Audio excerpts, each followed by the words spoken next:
6 డివిజన్లకు పైగా Bharatiya Janata party postal ballot సంబంధించినటువంటి counting ప్రక్రియ లెక్కింపు జరుగుతున్నటువంటి నేపథ్యంలో దూసుకెళ్తున్నది. అది లీడ్లో ఉంది అని చెప్పుకోవచ్చు. ఇప్పటికే సర్వత్రా ఆసక్తికరమైనటువంటి చర్చ జరుగుతున్నటువంటి నేపథ్యంలో ఎవరి అంచనాలు వారు వేసుకుంటున్నటువంటి తరుణంలో ఖచ్చితంగా భారతీయ జనతా పార్టీ లీడ్లో కొనసాగుతుంది. దీంతో ఒక్కసారిగా బీజేపీ శ్రేణులకి ఒక ఊతం ఇచ్చినట్టుగా ఉంది అని చెప్పేసి బీజేపీ వర్గాలంతా కూడా, ఎందుకంటే ఈ సెంటర్ కరీంనగర్ SRR కళాశాల వద్ద కౌంటింగ్ ఇండోర్ స్టేడియంలో జరుగుతుంది. దీనికి దాదాపు 200 మీటర్ల దూరంలో మాత్రమే వారు ఉండడానికి అవకాశం ఉంది. 144 సెక్షన్ 163 ఉంది కాబట్టి ఎవరు కూడా సంబరాలు జరపడానికి వీల్లేదని రిస్ట్రిక్షన్స్ ఉన్నటువంటి నేపథ్యంలో ఎక్కడికక్కడ వారు మానిటరింగ్ చేస్తున్నారు. ఒక అభ్యర్థితో పాటు ఏజెంట్ రావడం జరిగింది. దీనిలో ఇప్పటికి మనకు అందుతున్నటువంటి సమాచారం మేరకు కరీంనగర్ కార్పొరేషన్ పరిధిలో ఇక 6 డివిజన్లలో భారతీయ జనతా పార్టీ దూసుకెళ్తున్నది. మరొక వైపు రామగుండం కార్పొరేషన్ కు సంబంధించి 4 డివిజన్లలో ఇటు బీజేపీకి సంబంధించినటువంటి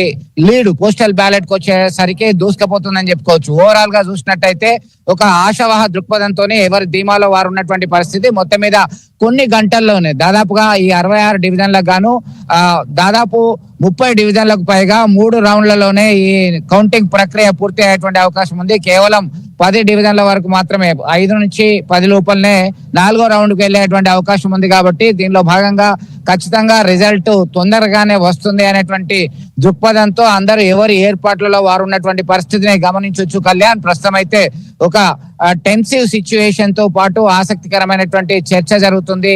ఇంకా ఎన్ని గంటల్లో మనకి పూర్తి రిజల్ట్ వస్తుంది, ఎవరు గెలుస్తారు, ఎన్ని ఓట్లు అంటే చాలా వరకు కరీంనగర్ కార్పొరేషన్ పరిధిలో చూసినట్టయితే దాదాపు ట్రయాంగిల్ ఫైట్ ఉంది. దాదాపు 10 డివిజన్లలో ఎవరు ఉంది, ఎవరికి మెజార్టీ వస్తుంది అనే ఒక ఉత్కంఠభరితమైనటువంటి అంచనా కూడా వేయలేనటువంటి పరిస్థితిలో ఎవరి అంచనాలు వారు వేస్తున్నారు. గెలిస్తే మనకు మ్యాజిక్ ఫిగర్ దాటకపోతే ఏం చేయాలి, మ్యాజిక్ ఫిగర్ దాటితే ఏంటి, దానిలో అభ్యర్థి ఎవరు ఉండబోతున్నారు అనే కోణంలో పెద్ద ఎత్తున చర్చ జరుగుతుంది. ఇప్పటికే స్వతంత్ర అభ్యర్థులతోని ఇతర పార్టీలకు సంబంధించినటువంటి అభ్యర్థులతోని ఆశావాలతోని వారు మంతనాలు జరుపుతున్నారు. మరికొన్ని గంటల్లోనే పూర్తిగా వెల్లడయ్యేటువంటి రిజల్ట్ కొరకి ఆసక్తిగా ఎదురు చూస్తున్నటువంటి అగ్ర నాయకులు వారు ఎవరిని కలిపితే బాగుంటది, క్యాంపు రాజకీయాలు ఎక్కడికి వెళ్ళాలి అనేటువంటి కోణంలో ఇప్పటికే డిసైడ్ అయ్యారు. రామగుండం నుంచి ఆల్రెడీ క్యాంపుకు తరలి వెళ్లారు. బీఆర్ఎస్ కి సంబంధించిన వాళ్ళు, వేములవాడ నుంచి కాంగ్రెస్ పార్టీ అభ్యర్థులు తరలి వెళ్లారు. మెట్పల్లి నుంచి సైతం వెళ్తున్నటువంటి పరిస్థితి. ఇక్కడ రిజల్ట్ రాగానే గెలిచిన అభ్యర్థులతో పాటు ఎవరి పార్టీకి సంబంధించినటువంటి నేతలు ఆ పార్టీకి సంబంధించి కొంత కీలకమైనటువంటి వ్యక్తులకి బాధ్యతలు అప్పగించి హైదరాబాద్ కావచ్చు ఇతరత్ర ప్రాంతాల వరకు 16వ తేదీ వరకు, ఈ నెల 16వ తేదీ వరకు క్యాంపుకు తరలించేటువంటి అవకాశం ఉంది. ఇప్పుడు మనకు అందుతున్నటువంటి సమాచారం మేరకు మాత్రం భారతీయ జనతా పార్టీ ఇక్కడ పోస్టల్ బ్యాలెట్ లో లీడ్ గా ఉన్నటువంటి పరిస్థితిని గమనించవచ్చు. కళ్యాణ్, మరికొన్ని గంటల్లోనే దాదాపుగా కరీంనగర్కి వచ్చేసరికి కరీంనగర్ 66 డివిజన్లలో 64వ డివిజన్ అలాగే 42వ డివిజన్, దీనిలో అతి తక్కువ ఓట్లు పోలైనటువంటి పరిస్థితి. 25 నుంచి 2800 మాత్రమే పోలయ్యాయి. కేవలం 2.5 గంటలలో ఫలితం వెల్లడయ్యేటువంటి అవకాశం ఉంది ఇక్కడ ఈ 2. కానీ దీనికన్నా ముందుగా ఆ చిన్న మున్సిపాలిటీస్ ఇటు చొప్పదండి, వేములవాడ, అలాగే జమ్మికుంట, హుజరాబాద్, సుల్తానాబాద్, మంథని అతి తక్కువ వార్డులు ఉన్నాయి, తక్కువ ఓటర్లు ఉన్నారు.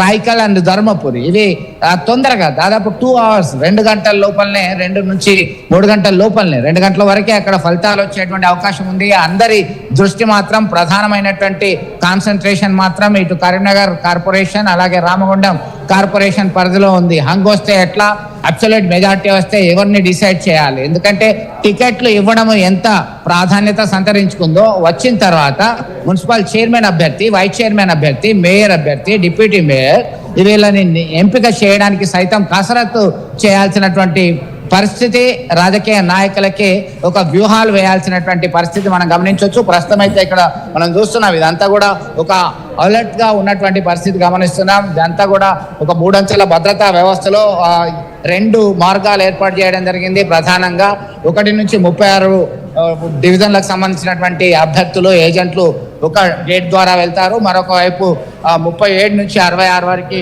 ఈ పక్కన వెళ్తారు. సెంటర్ నుంచి అధికారులు, పోలీసు యంత్రాంగం వెళ్ళేటువంటి అవకాశం ఉంది. మరొక ఇష్యూ ఏంటంటే ఎన్నికల సిబ్బంది నిర్లక్ష్యపూరితంగా వ్యవహరించడంతో హుజరాబాద్ కి సంబంధించి స్ట్రాంగ్ రూమ్ కౌంటింగ్ హాల్ కి సంబంధించినటువంటి తాళాన్ని పగలగొట్టాల్సినటువంటి దుస్థితి వచ్చింది కళ్యాణ్. దీనిపైన సర్వత్రా రాజకీయ నాయకులు కార్యకర్తలు అక్కడ మండిపడుతున్నారు. ఇంత నిర్లక్ష్యం ఎందుకు, మీరు తాళచేలు కూడా దగ్గర పెట్టుకోవాల్సినటువంటి పరిస్థితి మీకు కనబడట్లేదా అని చెప్పేసి మండిపడుతున్నటువంటి పరిస్థితి. మొత్తం మీద ఒక హడావుడి సిచ్యువేషన్ అయితే కనబడుతుంది.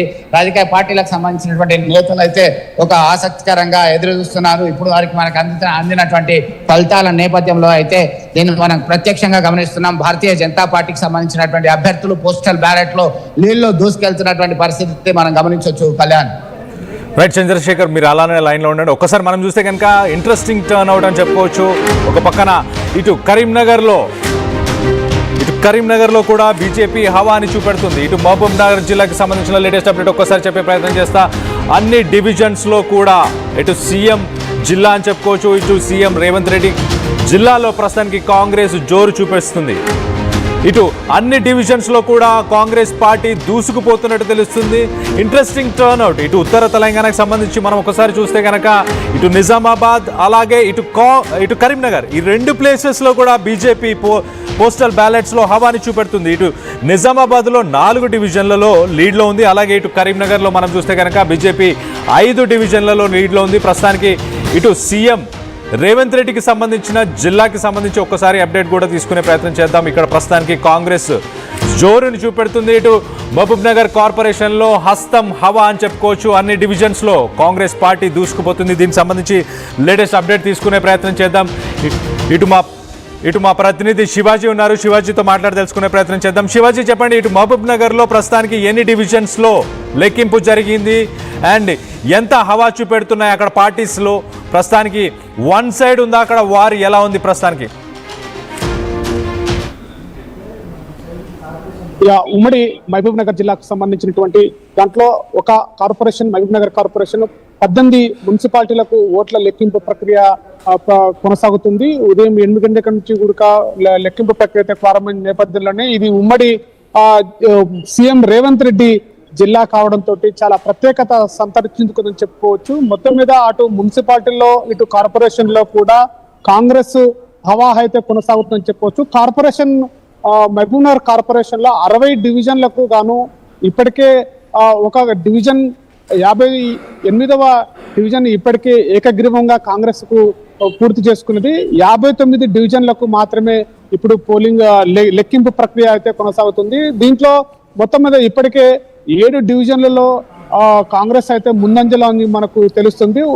ఇటు బీఆర్ఎస్ 1, బీజేపీ 1 ముందంజలో ఉన్నట్టుగా తెలుస్తుంది. మొత్తం మీద ఉమ్మడి మహబూబ్ నగర్ జిల్లాలో అటు 18 మున్సిపాలిటీలకు గాను 12 మున్సిపాలిటీలో కాంగ్రెస్ కైవసం చేసుకుంటుందని చెప్పేసి ఇటు కాంగ్రెస్ అయితే చాలా ధీమా వ్యక్తం చేస్తుంది. ఇటు టిఆర్ఎస్ అటు బీజేపీ కూడా తమకు 4 నుంచి 3 సీట్లు మున్సిపల్ చైర్మన్ స్థానాలని దక్కించుకుంటామన్నట్టు బీజేపీ కూడా ధీమా వ్యక్తం చేస్తున్నటువంటి పరిస్థితి కనపడుతుంది. మహబూబ్ నగర్ జిల్లాలో ఉన్నటువంటి కొడంగల్ నియోజకవర్గము సీఎం రేవంత్ రెడ్డి సొంత కాన్స్టిట్యున్సీ కావడంతో కూడా అటు కొడంగల్, కోస్గి, మజ్జూరు ఏదైతే